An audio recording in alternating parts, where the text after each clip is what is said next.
So in this video, I'm going to show you how to get your Mac to announce the time. First, what you want to do is head up to the little Apple logo in the top left hand corner and come down to System Preferences. And on the System Preferences page, you want Dock and Menu Bar. Now on the Dock and Menu Bar, on the left here, you want to scroll down until you come to Clock. Now on the Clock page, you'll see here at the bottom, Announce the Time. You want to tick this, and then you'll have a drop down to select when you want the time announced, on the hour, on the half hour, on the quarter hour. So once you've selected when you want the time to be announced, you can choose the custom voice.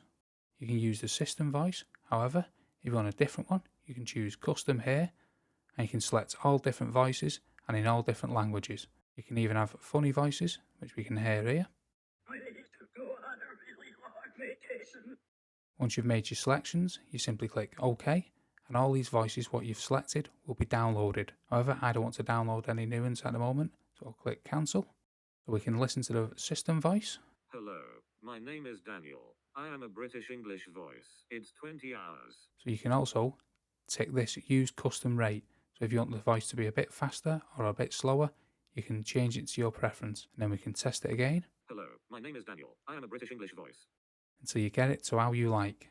And once you're done and happy with all them settings, you simply click OK, and now your Mac will announce the time on the hour, or whenever you have selected. I hope that video was helpful, and if it was, please hit the like button below, and thank you for watching.